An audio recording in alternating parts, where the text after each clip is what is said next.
محمد طارق بھائی نے سوال کیا ہے، السلام علیکم ورحمۃ اللہ وبرکاتہ۔ وعلیکم السلام ورحمۃ اللہ وبرکاتہ۔ کیا فرماتے مفتیان کرام اس مسئلے کے بارے میں کہ ایک مسجد جس کی چار دیواری مکمل بنی ہوئی ہے، مسجد کا محراب بھی بنا ہوا ہے، مسجد کے حال کی چھت ابھی تک نہیں بنی، جبکہ مسجد کے برآمدے کی چھت مکمل ہے اور اس میں 3 صفیں ہیں، کیا اس مسجد میں پنجگانہ نماز نہیں پڑھی جا سکتی جب تک اس مسجد کی حال کی چھت تعمیر نہیں ہوتی؟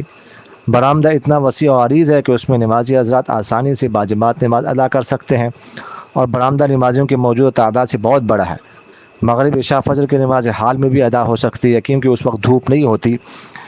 اور اس مسجد کو چھوڑ کر علیحدہ سے ایک مدرسے کی عمارت میں نمازیں پڑھنے کا شرعی حکم کیا ہے؟ مفصل جواب دیجیے گا۔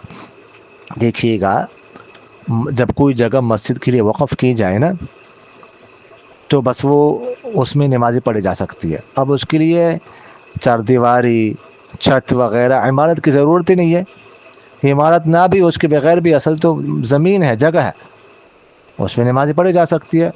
اور جب وقف ہو جائے تو شرعی مسجد ہے، اور جماعت کے ساتھ نماز پڑھنے سے جماعت کا بھی ثواب ملے گا، مسجد کا ثواب بھی ملے گا۔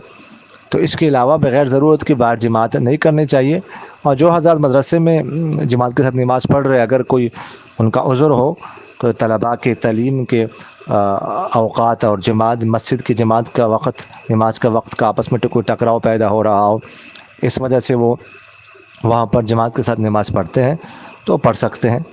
لیکن اگر صرف اس وجہ سے کہ چھت مکمل نہیں ہے وغیرہ ذالک، تو یہ بات درست نہیں ہے۔ جیسے میں نے آپ سے عرض کیا کہ چھت اور چار دیواری کے بغیر بھی اگر زمین وقف کی جائے تو وہ شرعی مسجد ہی کہلاتی ہے۔ جزاکم اللہ۔